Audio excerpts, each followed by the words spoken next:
राजस्थान लोक सेवा आयोग हो या राजस्थान माध्यमिक शिक्षा बोर्ड, गोपनीयता व विश्वसनीयता के लिए पहचाने जाते हैं। लेकिन साल 2022 में पेपर लीक को लेकर चर्चा में रहे बोर्ड चेयरमैन व सचिव को सस्पेंड किया गया। आरपीएससी ने पेपर को स्थगित किया। धार्मिक नगरी अजमेर में साल 2022 में ही दरगाह के बाहर सर तन से जुदा के नारे लगे। नुपुर शर्मा के खिलाफ विवादित बयान भी सामने आया। किरोड़ीमल भैसला के अस्थि विसर्जन कार्यक्रम में खेल मंत्री अशोक चांदना पर जूते फेंके गए। ऐसी कई घटनाओं ने अजमेर को इस साल चर्चित रखा।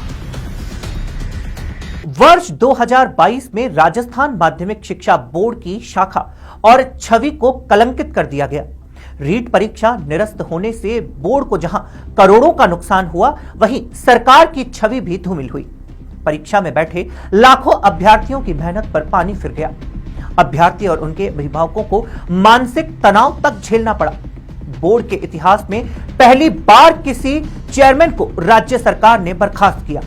Board chairman doctor Dharampal Jaroli के साथ ही बोर्ड के सचिव के रूप में कार्य करने वाले आरएस अधिकारी अरविंद कुमार सेंगवा भी सस्पेंड होने वाले दूसरे सचिव बन गए। राज्य सरकार ने इन दोनों को रीट धांधली प्रकरण में लिप्त मानते हुए साल की शुरुआत में 29 जनवरी को डॉक्टर जारोली को बर्खास्त और सेंगवा को सस्पेंड कर दिया।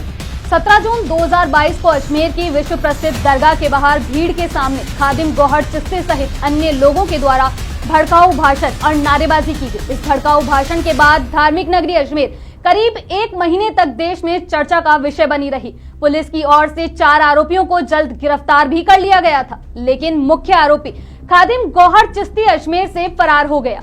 उसके फरार होने के बाद चिश्ती का कनेक्शन उदयपुर के कन्हैया लाल हत्याकांड के मुख्य आरोपियों से जोड़कर देखा जा रहा था, लेकिन अजमेर पुलिस ने गौहर को 15 जुलाई को हैदराबाद से गिरफ्तार कर लिया। इसके साथ ही उसे शरण देने वाले अन्य व्यक्तियों को भी गिरफ्तार किया गया था।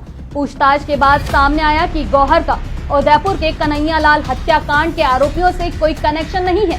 बाद में उसे पुलिस ने हाई सिक्योरिटी जेल में भेज दिया था। इस घटना ने अजमेर को 1 महीने तक देश में चर्चाओं में रखा था। साल 2022 जाते जाते प्रदेश के बेरोजगार युवाओं की उम्मीदों का केंद्र कहे जाने वाले राजस्थान लोक सेवा आयोग को बुरी यादें दे गए। आयोग के स्थापना दिवस पर अध्यक्ष संजय श्रोत्रिय ने गोपनीयता को लेकर बड़े बड़े दावे किए और उसके 2 दिन बाद ही सबसे बड़ी परीक्षा वरिष्ठ अध्यापक माध्यमिक शिक्षा प्रतियोगी परीक्षा 2022 का एक प्रश्न पत्र लीक हो गया। आयोग को प्रश्न पत्र स्थगित करना पड़ा। आयोग की ओर से इस प्रकरण में पकड़े गए 46 अभ्यर्थियों को आयोग की परीक्षाओं से हमेशा के लिए डिबार कर दिया गया।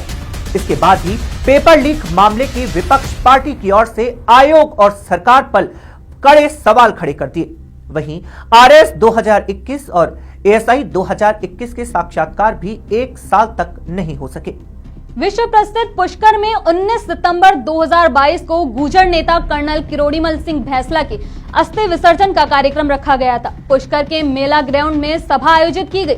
सभा में गहलोत समर्थक खेल मंत्री अशोक चांदना जैसे ही भाषण देने मंच पर पहुंचे तो पायलट समर्थकों ने जूते बोतलें फेंककर एक विरोध शुरू कर दिया और सचिन पायलट जिंदाबाद के नारे भी लगाए। घटना के बाद मंत्री अशोक चांदना भड़क गए और उन्होंने ट्वीट कर लिखा था कि मुझ पर जूते फेंकवा कर सचिन पायलट यदि मुख्यमंत्री बने तो जल्दी ही बन, क्योंकि आज मेरा लड़ने का मन नहीं है। जिस दिन मैं लड़ने पर आ गया फिर एक भी नहीं बचेगा और यह मैं चाहता नहीं हूँ। यह घटना के बाद राजस्थान की कांग्रेस सरकार की गुटबाजी खुलकर सामने आई थी।